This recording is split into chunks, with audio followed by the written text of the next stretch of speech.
Good evening, ladies and gentlemen. Good evening, dear listeners, dear viewers. Good evening, my friends from the other side. Thank you for joining us again for another episode of our Transformative Toastmasters Season 1 of Ethel Ladyface podcast. I'm so happy to have you guys here again today. And as you know, I told you from the beginning I'll be interviewing a whole lot of guests and I'll be giving you guys different information from different people, from different perspectives, and from different careers and different paths in life. And today we have a special guest from somewhere very interesting and who has something very peculiar to share with all of us today. So I wish you guys a wonderful stay with us, enjoy, and don't forget we are Terrific Coffee and we are enjoying a good taste of quality Cameroonian brewed coffee. So join us, take a cup of coffee and sip as you listen and watch and enjoy this episode. So I'll dive into introducing to us the amazing guest that I have today.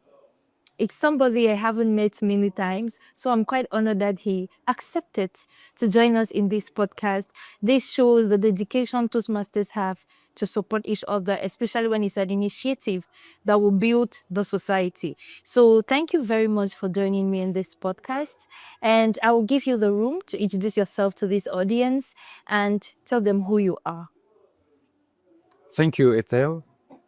It's all my pleasure. Thank you for the invite. And sure, Toastmasters is an organization that's dear to my heart. That's why anything that concerns Toastmasters, I just like to show up and to learn. And for this occasion, it's for a podcast, which is also a great opportunity because I know this will go far and wide. I am George KINGUE, and like it is popularly said in Toastmasters, a Toastmaster wears many hats. I happen to be someone who wears many hats, and sometimes I prefer that people discover me than for me to say who I am. Okay. For those who have certainly already discovered me, some know that I am a pastor, and others know that I am a coach, a mentor, particularly an online mentor. I have served some time with a Canadian firm Okay. as an online mentor. And other people know me in different respects. However, as I earlier said, I prefer that people discover me, then they can have a clear image of who I am. Okay. Probably, even through this podcast, some will also discover me. Yeah. That's the aim of this podcast, is to discover new people and discover their perspective of Toastmasters as well. So I would like to know, how did you hear of Toastmasters and how did you become one? And how was your journey as a Toastmaster been? Oh, thank you. I often have this question time and time again. How did I know about Toastmasters and my journey so far? It was in the fourth quarter of 2018 that I became a full member in one of the clubs. Back then, there were not many clubs in the city of Douala. So I became a member of the English club, Toli Toastmasters. There was the French club, that's Langa Toastmasters. And there, my friend, who happened to be a member in the church where I was pastor, was the president of the club. So when I went to join that club, he said, "Hey, I would not accept you in my club." Now, that is unusual for Toastmasters philosophy or rules. But anyway, because we had other links before Toastmasters, so he somehow chased me out of Langa Toastmasters, and I became member of, he introduced me to the English club, and I became member of Toli. But before that event, I had taken some few years earlier a course on life coaching. And one of the books that was in the program, at the end of the book, at the back of the book, there was like a sentence, to go further. And there was a list of books recommended, associations recommended, and other websites and so on. So that's the first place where I discovered Toastmasters. Behind that book, I remember Googling it, but not reading it deeper. It was just like in a shallow way. I was just trying to see the things that were recommended at the end of the book to see what were they, just a glimpse of it. So then, not aware that the Toastmaster was member in my church. So 2 years before 2018 that I became a member, I visited his friend and I saw trophies. And then he took the time to explain to me what was Toastmasters. Then I remember that, oh, I had come across this name Yeah. from a book. Now it hyped my interest. Then I decided to become a member. But now I went back home after the discussion with this dear brother, looked into the website, read through, and I was even more surprised that initially Toastmasters was something that began in the church. It was a local church program that was meant for men or so to help them build skills after Second World War.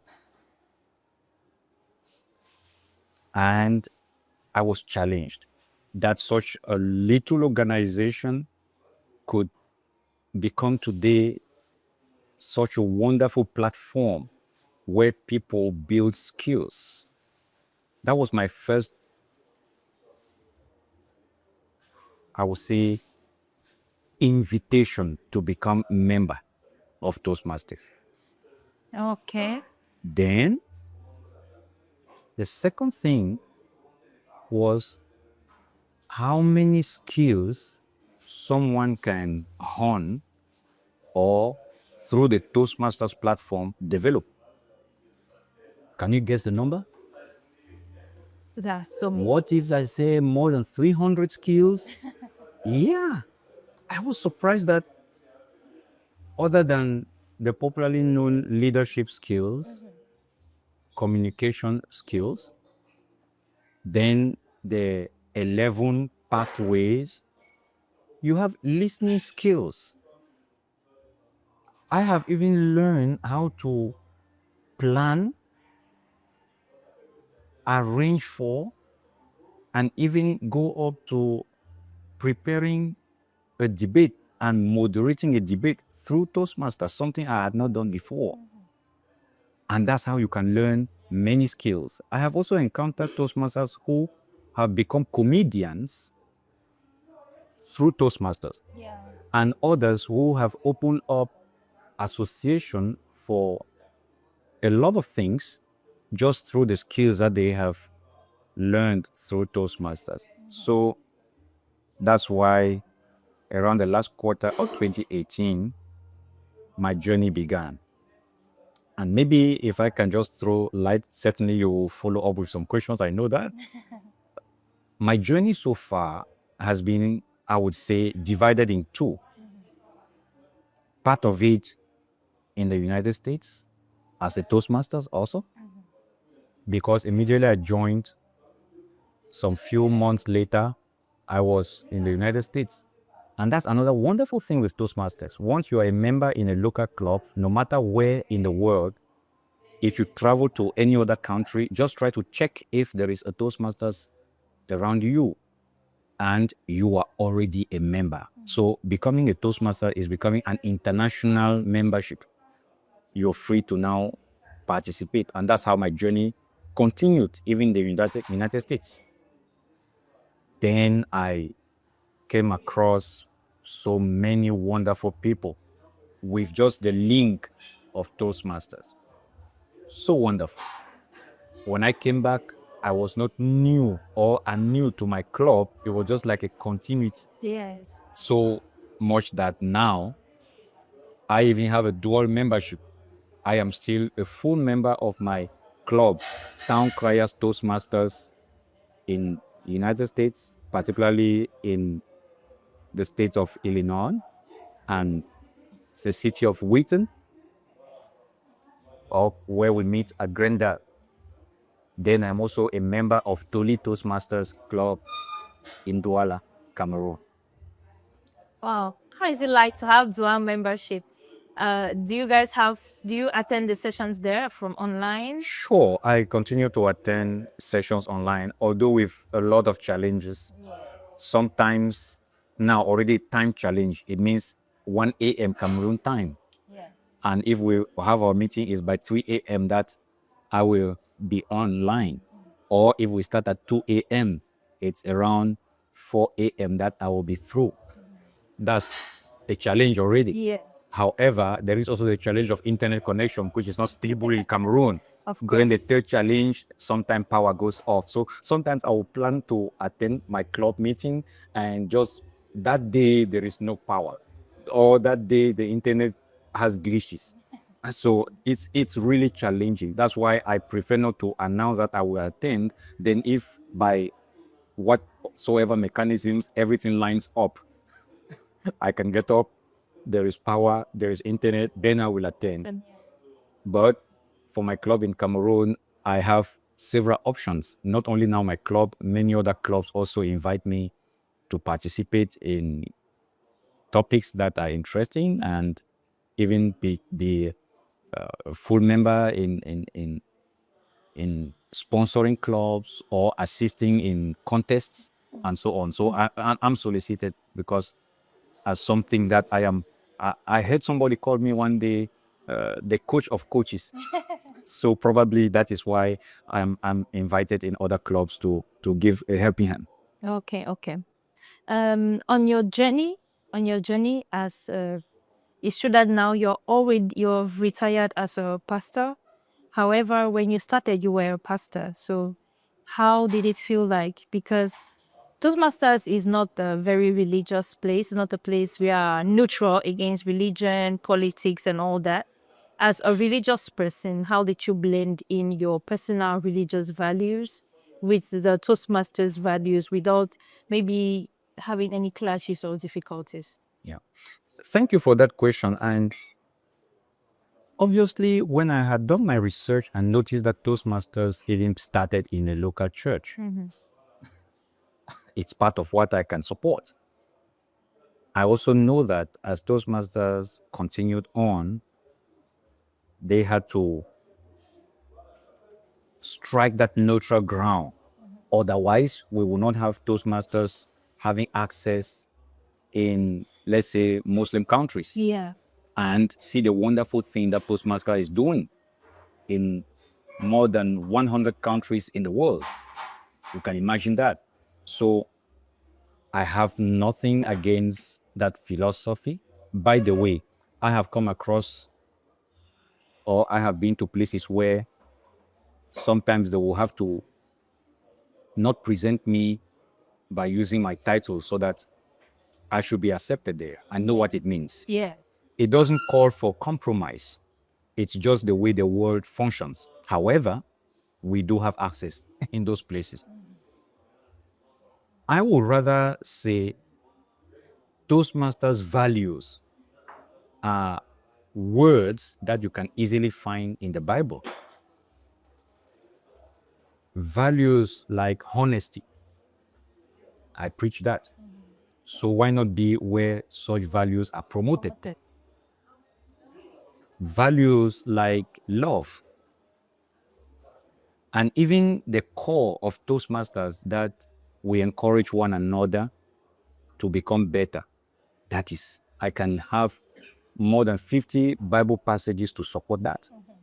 So I don't think that Toastmasters is an anti-Christian environment.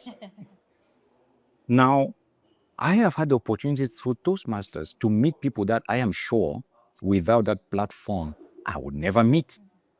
I have even had the opportunity to coach people from other religious backgrounds.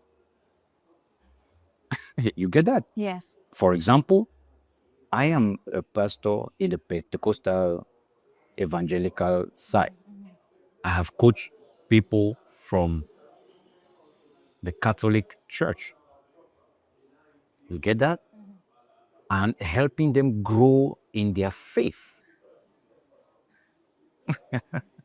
So it is true that that kind of additional support, because it has to do now with religion, was not done in the context of Toastmasters Club meetings. It was out of the Toastmasters Club meeting. Yes.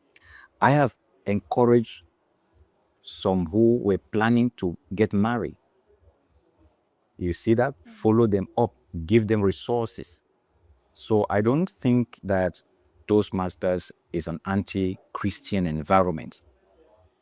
Meanwhile, as a pastor, you know already public speaking should be our thing, because we preach, we talk to people, and we stand in front of them and we speak to bring about change. We speak to invite people to take action.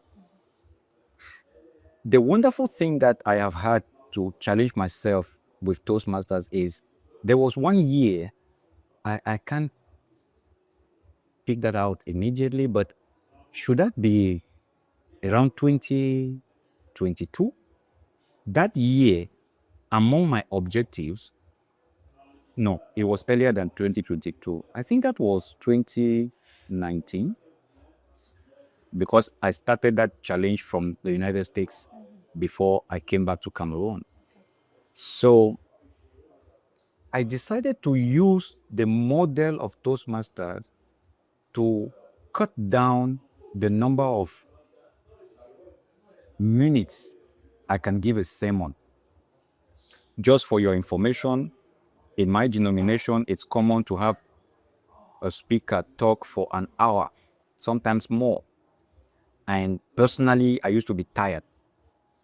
I used to speak for sometimes at most 50 minutes, 40 minutes, and this with a model where the speaker speaks and there's someone who interprets.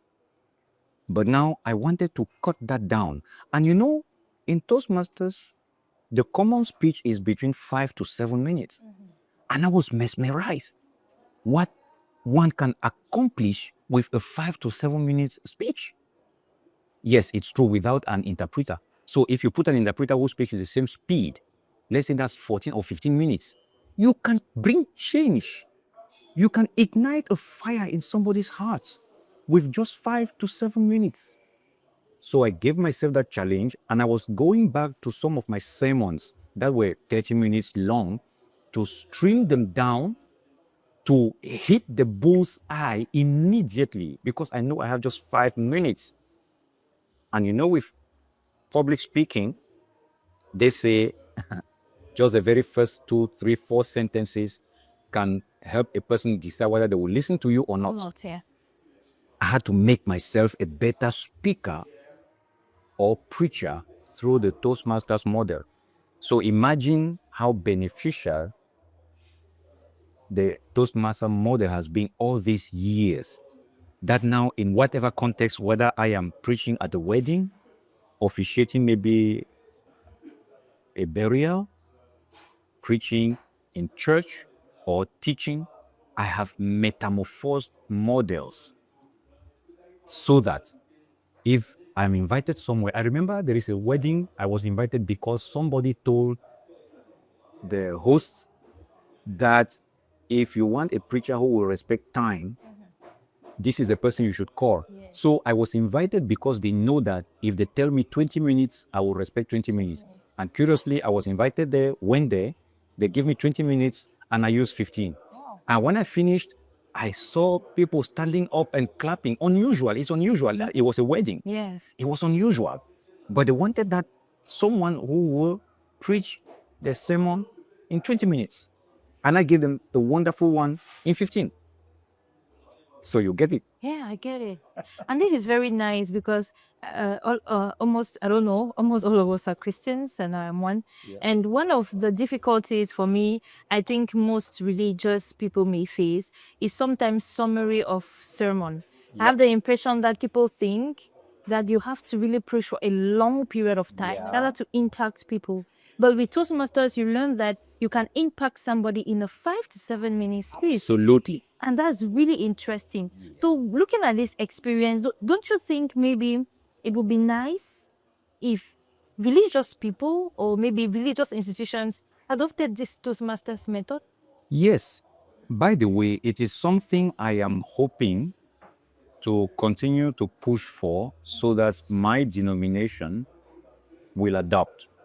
I mean, if that is adopted, in addition to what we get as training, homiletics as one of the courses that helps speakers or preachers, exegesis, and also all what comes, I mean, we can accomplish wonderful things. I am hoping that not only at the leadership level, but even at the level where pastors are trained, they will adopt the Toastmasters model. By the way, I'm using the idea that Toastmaster was even developed from the church. So let's bring Toastmaster back to the church. Meanwhile, we can also add that the kind of sermon you just described, I am not sure that will be appealing if we want to reach people with the gospel. I don't want to say it will be boring, but anyway, I just said that. No, However, let's call a spade a spade. yes. However, if we use the Toastmasters model, I bet you people will want to listen. Yeah. And there are moments where somebody has spoken for 15 minutes, you don't even know where he's coming from and where he's going. And at the end of the day, you're even confused. So instead of putting people in additional confusion, let's have those who speak or preach the gospel model the Toastmasters structure and hit the bullseye with your very first, second, or third phrase, third sentence that comes out of your mouth. And imagine that Toastmaster is there to help people become better. And that's the Bible's message. God wants people to become better. But how do we present it? Maybe we wrongly package it because we lack communication skills. We lack models that are winning. So why not get what is available out there and do the work that God has assigned you to do? That's how I will look at it. That's a very nice way of looking at it. I think if we could do that, the world will really be a better place. Because as we know, it's sometimes maybe difficult to accept, but religion is a very crucial part of our society. Sure. It's a very crucial part. People are tied to their belief systems, to their religions and everything. And if you can really make religion teach people those values, Yeah. those core values that we learn at Toastmasters, excellence, humility, and all of that, and people are growing in that spirit, I think it will really go far with our mission as people who want to grow in virtue, in the service of God and all that. Let me add this. Look at my first pathway, effective coaching. Yes. I told you I came across Toastmasters after taking life coaching as a course. Yes. Anyway, an entire program. So I'm a life coach. Why was my interest on that? Because in the church, I had people from all walks of life. The young, the old, those who have had opportunity to go to school and those who've not. I have to coach them. That was something I never thought it was the responsibility of a pastor. So I was challenged. And just as my mantra is, anything that challenges me, I want to go deeper to learn. You see that? Now, when I look at the Toastmasters model of coaching, I bet you I would just say that it helps me give a name to something that is very clearly stipulated in the Bible.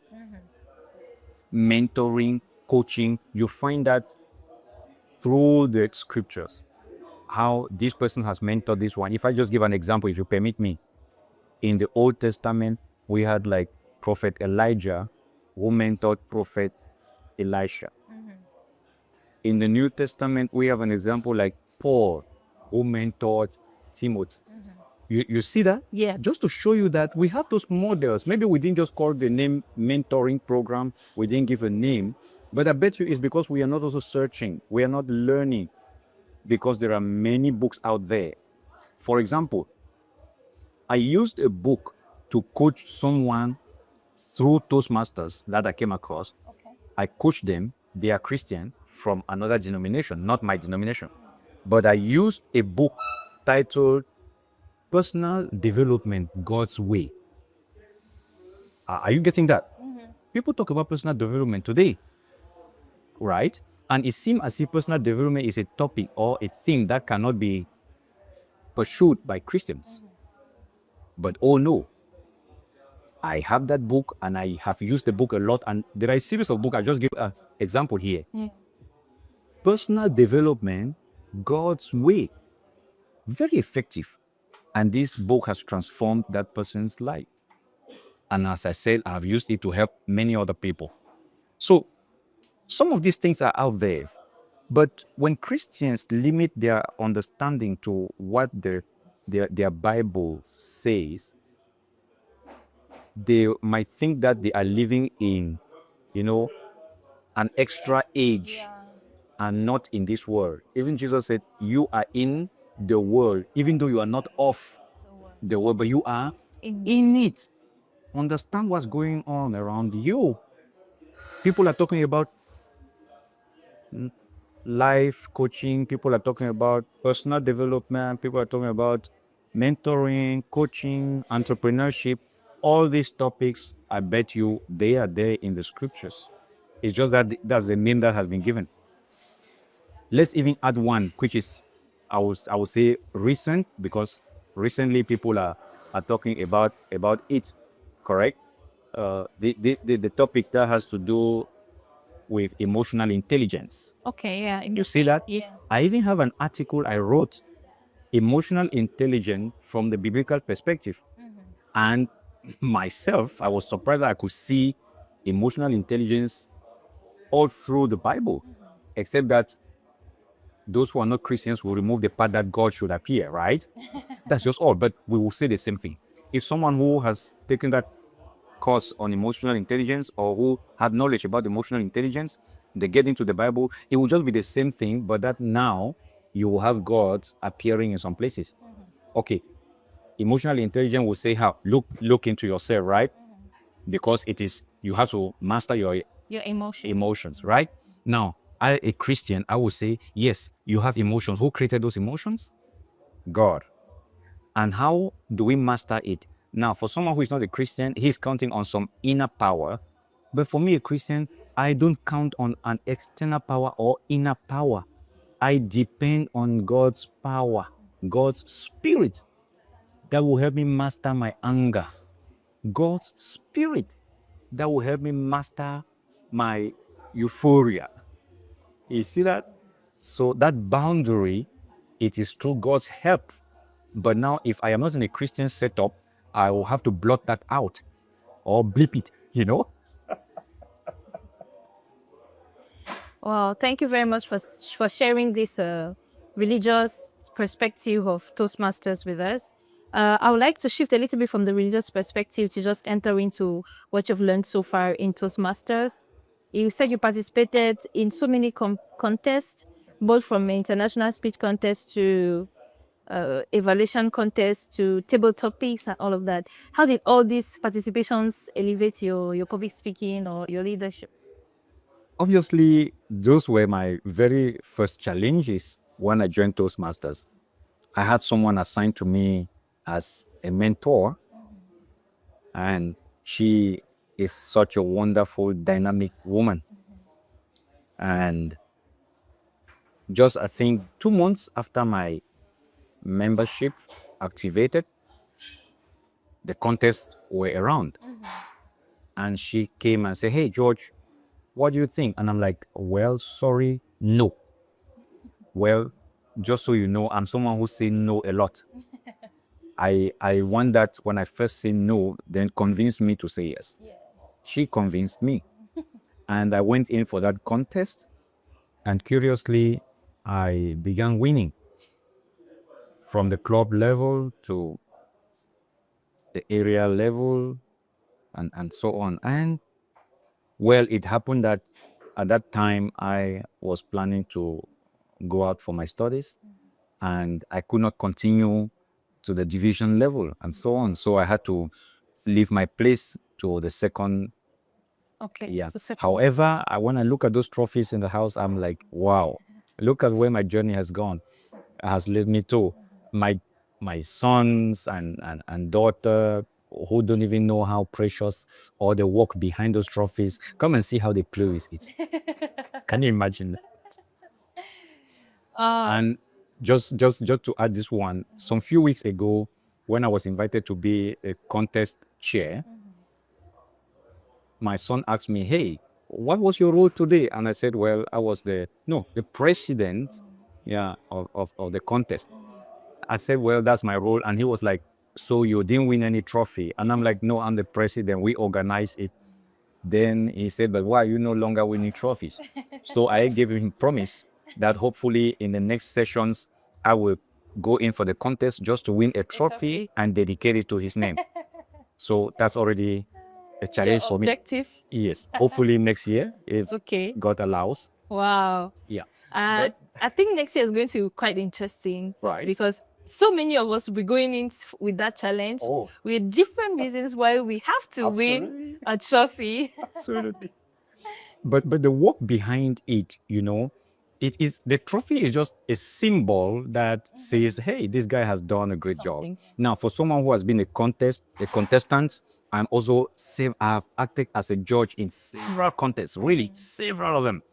And sometimes when you are evaluating someone's speech, I mean, there are moments where you're challenged, where this guy is pam, pam, pam, and this other one comes again and pam, pam, pam, and you're like puzzled. Yes.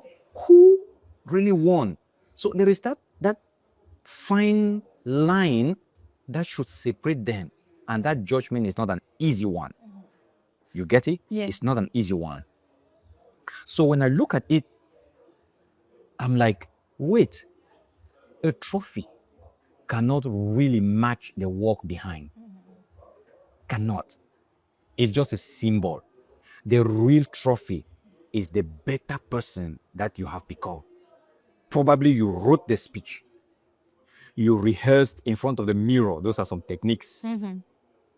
You went back and forth with your mentor. I remember I was coaching somebody. I told him, "Hey, record the speech. Send it to me." We finished the part. And then I said, "Now you will make the speech in front of a mirror and record again." And we went a lot of back and forth. And this person became a champion. So I know what it means to also coach someone to become a champion. But that work behind. And by the way, since I'm bilingual, I coach a French-speaking contestant in an English competition.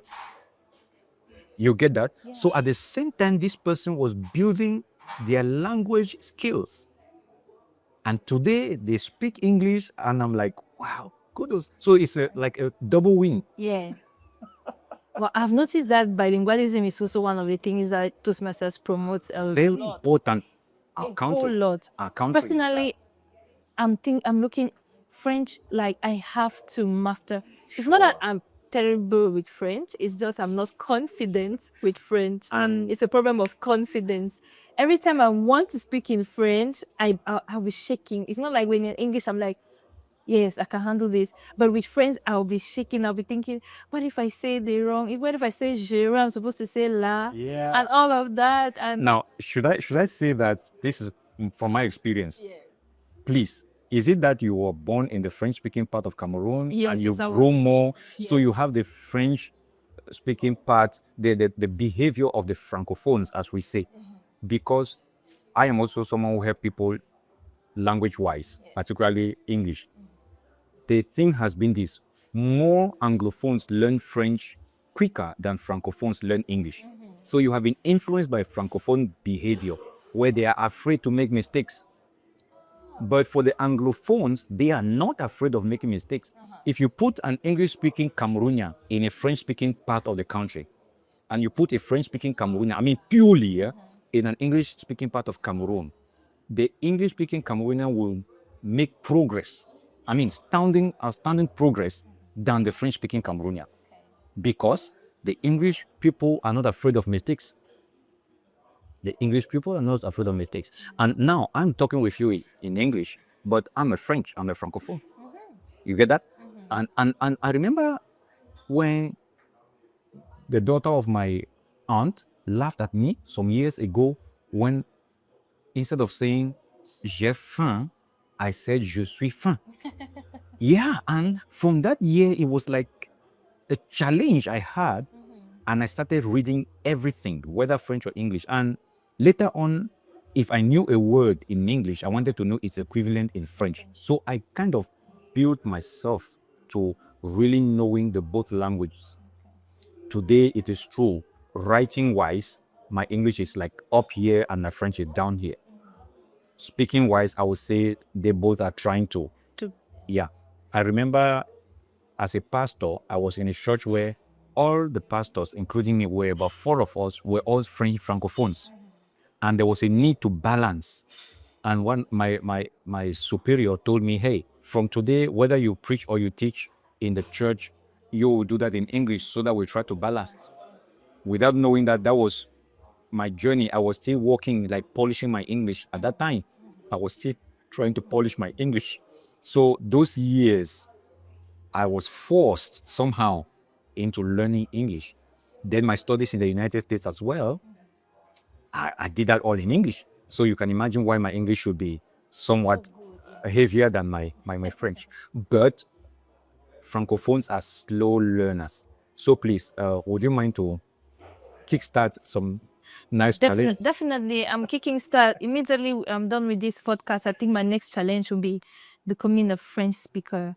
I think Sure. I'll take a contest in French. Oh, That would be obviously, you'll be nice forced step. to speak. Yeah. Exactly. That's a nice challenge. Thank you very much. This discussion was quite insightful, and I just wanted to add one more thing before we close. You said something about your writing skills. I think we would like you to reiterate on that. Yes. Because so many people think public speaking is just about coming and speaking. However, Toastmasters also emphasizes on being able to write whatever you want to say. Yes. And it also develops your writing skills, how you choose your words and all of that. So I would like to know more about your writing and how it has evolved thanks to Toastmasters. Sure. I remember hearing a lot that if you want to hide something to an African, Put it in a book. put it in a book. So I challenged myself when I was younger that I will know what is hidden from Africans. In other words, I will read. No, read. And yes, I have been reading and I continue to read. There are some years that at the end of the year, I will be counting about 50 something books that I read. There are some months that I challenge myself, sometimes 20 books in a month. Now you ask, how did you do that? You know, It's difficult. because I was intentional in reading, I developed ways. Already I had to even read how to read. You see that? Yeah, sure. I had to read how to read and understood my style. I understood what was fitting for me. Then I remember in those I days, should take note of that. The first thing I need to do is read how to read. it is how to read. How you read. Know the way you absorb information that is unique to you and use that method permanently. You will be challenged the progress you will make. So I bought a Kindle reader. A Kindle, not an iPad. A Kindle. In those days, it was really meant for books. Today, you can even have Facebook, you can have all these other apps inside your Kindle reader.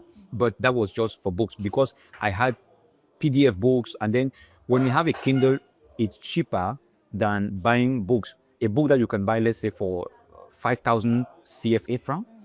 In a Kindle version, you can have it for less than 1,000. Okay. You see that already? So you buy books cheaper. Yeah, Kindle reader, and then you have Kindle books. So I started reading. And now the fine thing with the Kindle reader is that when I have the book opened in my computer, I will have my Kindle audio read the same book. Okay. Oh, so I play the audio version and I have my ear set And you're reading Then while I have the my audio computer. is- I am reading with my eyes while the audio is reading in my ears.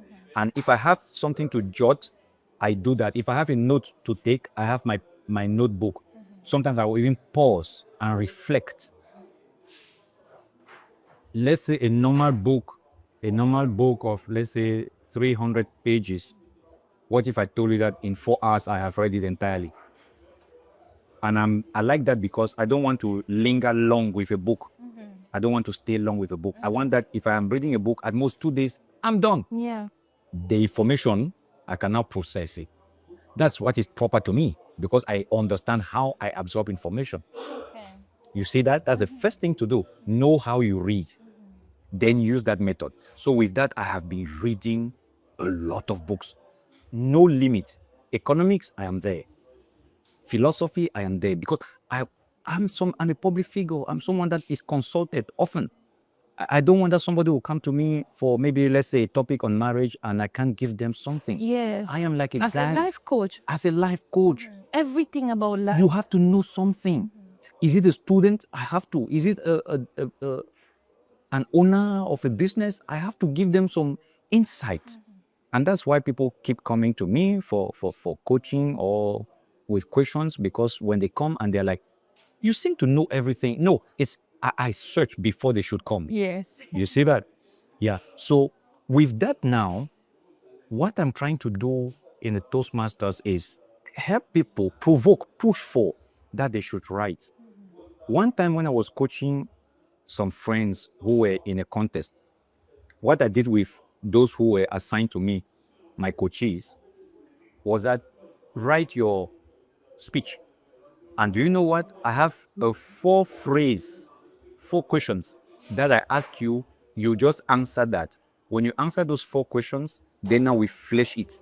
That's your speech. Some were surprised how effective that simple method.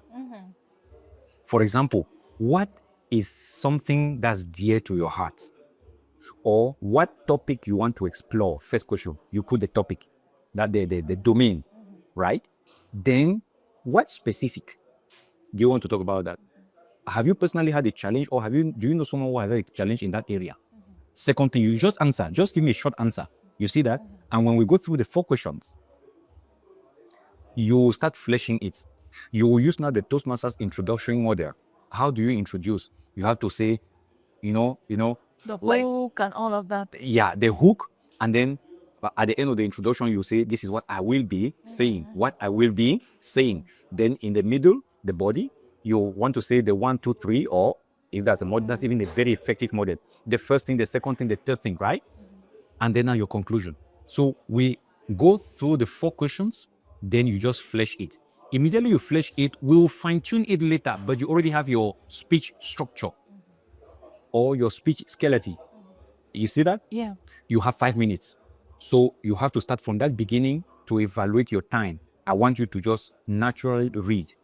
So you will first do your first recording, just naturally read your introduction, naturally read your points, and conclude. We have timed it so we will know what time we have. If you have to add anything, is there an illustration you will use? Is there a quote you will use? Is there a story that you would tell? How will you structure the story? Because storytelling is another wonderful skill that we develop in Toastmasters. How will you tell the story? Where will you bounce with the story in your speech? These other things now will come, and probably if you had done the recording and we were at 3 minutes 5, these other things will surely meet up and we will be around 5 minutes or so. My objective with my coachee is that their speech in that rough time should be between 4:30, 5:30 minutes. Because we know that if you hit it hard on that, you will get to time by 6. You see that? So that's what we work on. So we focus on the speech. Having the structure, we flesh it, and we are done. If that model is applied, I bet you can have a pile of speeches ready. You just come and you polish them. You just come and you polish them. And you can follow any topic. You can even challenge yourself with topics. For example, have you ever given a speech about climate change? Certainly not. Funny enough, I'm actually a climate activist. And you have not given a speech.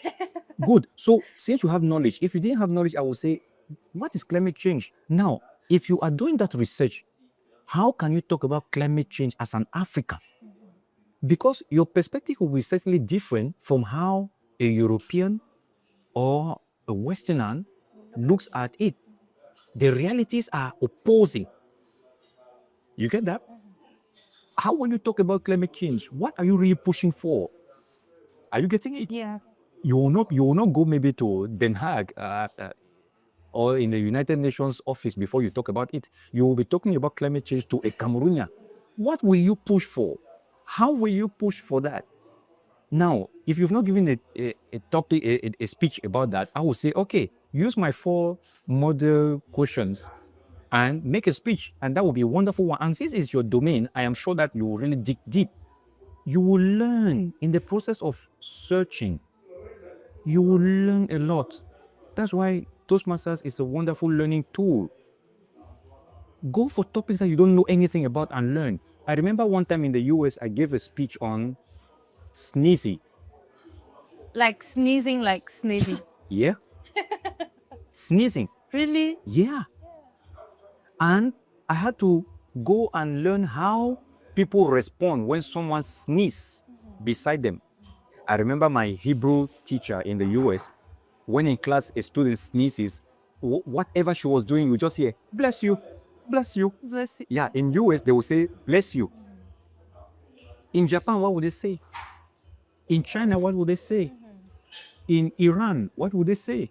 You see how you learn about When cultures. someone sneezes beside me, I make. Oh ho! And in Cameroon, what do they say? Some In people French, they say I'm a "Ate swear souhait, here. ate I'm a souhait." swear. Yeah. In China, they will say live 1,000 years. Do you know why? Because they believe that when you sneeze, you are sneezing your soul out. So they are wishing that your soul should not disappear, yeah. and it should stay 1,000 years. Okay. Wow. And then do you know the top sneezer? So there's a top sneezer. Yes. The sea iguana. And that's why you will see the nose, there is a whitish on the front. It is the salt that the sea iguana sneezes out. So the top in the list of sneezers in the world is the sea iguana. Do you see how the research on a topic we will say maybe of no use, but learn a lot. How cultures respond, what people think in other cultures when someone sees what it is really, and why do they say what they say. But you also learn about mammals and humans when they sneeze. Now, for human beings, what strikes that note until we sneeze? Sometimes what we inhale. You see that? It touches somewhere in there, and then it provokes it. Is there a way that we can curb the tendency of sneezing? Some people say if you scratch your nose, when you want to sneeze, just try to scratch your nose, the tip of your nose. You will quench down that ardor. Okay. You learn a lot of things from other cultures, from other people. And now, if you go to that culture, you will not be new to their practice just because through a speech, through a research project for your speech, you have learned. So people should not be limited in Toastmasters in giving speeches in their own domain, in the domain that they know everything about. That's a plus. But why not challenge yourself to go beyond? And why not plan? So we were talking about writing speeches. We are mostly using the impromptu model in Cameroon most of the time. That's why I'm encouraging my club members that we should not just use that and speak and wonderful speeches fly out. And if you have to repeat it tomorrow, there are some wonderful elements that are forgotten. The vibe, the thing that struck people. What if we wrote those speeches down? And recently I gave a speech in my club and I did it this way. I gave the speech and then I wrote the speech. So if you go to Toli Toastmaster Facebook page, you will see my speech there. It's just recent. Now, the title of this speech was Nurturing a Positive Mindset. And I have the text version. just maybe some few points, 3 or 4 points written there. I had to even create an image of that with a wonderful quote. In fact, let me even lure you to go and look for that wonderful quote. Of course, I'll go. I'll do that. Then I give the speech. At the end of the speech, I also lured my club members that, hey, there is a wonderful quote that I want to finish with, but I invite you to go and read the text. You see how I do it? I give a hook, and then they went, and some have gone and have read the speech. And for those who were not in the club that day, they will benefit. Then the online family will also benefit from that. That's the power of writing. What if Toastmasters develop blogs where if we give our speeches, we give the written version? And by the way, we have the Toastmasters magazine. I'm not sure to have read a lot of articles coming from Cameroon or from Africa. So let me just say I'm inviting us to write. I have already in projects to write some articles to send to the Toastmasters magazine. You see that? So those are some of my challenges. Hopefully next year, I don't know, but I'm working on that. I already have some examples of topics that I will follow up with and write and send to the Toastmasters magazine. And if those are published, it's a plus. Okay, thank you very much. I think the main reason too with that writing of the magazine is it usually comes to us a little bit late. I was opportune to be told to write an article for the magazine, but it was like 2 days before, and that time my schedule was very, very tight. Yeah. So the time to really prepare a nice article with good introduction and all that was not there. So I just gave up on the. Okay. I know about those kind of schedules as a writer too. Sometimes it's really tight. The publication is just like, we are going for it, and hey, would you mind? I have been rushed sometimes by edit and my editor that I will not sleep because I have to put in something. But the fine thing is that with those kind of situation, you have editors. Do all and send it. And when there is something, they will come back to you. So you miss that opportunity. Another thing is, why not pre-plan? Okay. And if you also have simple models to follow with these kind of things, it will help. If you know that for an article, it's just like we present our speeches, the same model. Just as I told you, if you have those 4 questions, just ask those 4 questions and answer them. And probably they give you a word limit, let's say 300 words. You will notice that it's not a long article, but it's just that it has to be concrete. You see that? Write it, use 1 hour or 2, write it, send it to 2 or 3 people to review and give you feedback. With their feedback, you update it, you're done with an article. Okay, thank you so much. Thank you so much for your time. Dear Reverend Pastor George King. You're also a professional trainer. Sure. And it's true that we have taken so much time. However, I would like you to talk about where you train people professionally. Maybe some people here might want to get your professional training. I would like to join the center where you train. So I am now, as a retired pastor, I am administrator of the CYA Bilingual Professional Training Center. We train personal support workers, house help, or ménager, as we call, or bon in Cameroon, who are free to work in Cameroon. They can work in private homes, in homes, or in a hospital setting. And some also, since personal support worker is something that's really developed in Canada, they take our training and then they look for a way to get a job from Canada. Or there are those who come and get our training to go and continue their studies in Canada. And this is wonderful because it helps them to have the finances they need and not depend on their parents. The times are really hard. So if there are these opportunities that can help them get a skill that can help them finance their studies, it's a really good tool. And since I'm someone who have an association in the making, African Youth Are Rising, we have young people, it's just like a wonderful opportunity for me to give these skills. And now, as I like that people discover me. It's because I am a hospital chaplain that I qualify to be a trainer in this training center. Okay, is the trainings free? Is it? No, it's not free though. It's 620,000 for 6 months of training. That's 3 months or so theory, and then there is the internship in a medical facility, in a hospital, or in a clinic setting. Then there is an additional training from the Red Cross. We are partner with the Red Cross. You get training from them and you also get a certificate. And our students, after they have finished our training, they can also go in for the government CQP, Certificat de Qualification Professionnelle. Okay. Yes, so that's how far it's useful. And we need to have people who know what they are doing to take care of our homes. Today we have gadgets. Some of those ladies that in most cases we go and get from the village to come and take care of the house, they don't know how to manipulate, the vacuum cleaner as such. It's not an insult. I'm just saying that they don't have the capacity. Yeah. Today we buy wonderful appliances, washing machines with high technological feet. Some of them come, they don't even know how to operate them. That's why our center help give them this knowledge. And it goes through caring for the home, caring for babies, caring for people who are sick, caring for the aging, caring for people who are recovering after an accident, and in fact, that entire care. You might look at our personal support worker training, like in our context, we'll say nursing aid.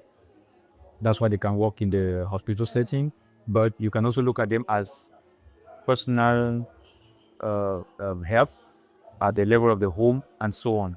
And today that we have some of our grandparents in the house and with minimal care, these are people who can really assist to take care of the aged persons in our houses. Yeah. Thank you very much. Thank you very much for this wonderful exchange. Wow, it was so diverse. We left from religion perspective to life coaching perspective to so diverse. It was such a diverse conversation. Now I understand why podcasts are so long. I thought it was going to be easy to just make a very brief, straight to the point thing. But when you're in the conversation, you want to get to know more, and then there's much knowledge to share and everything. I think podcast came to fill the gap that's lacking with our conventional radios, where everything is almost static. Yes. Whereas podcasts, they make it lively, conversational, and they leave the time. Look at the recent podcast that was done about 3 hours with the president-elect of the United States and this popular podcaster, Joe Rogan. Yes. 3 hours talking about everything. It was such a long. I could not even watch all that podcast. I cut I'll cut some parts, watch some parts, cut some parts, watch some parts, just to be able to get that that And knowledge. now, when you speak like that, when they give you the rooms to speak like that, a lot about who you are is revealed. Whereas in the radio, and sometimes radios, they already have an agenda. They have something they want to hear from you, a particular thing. and that's all.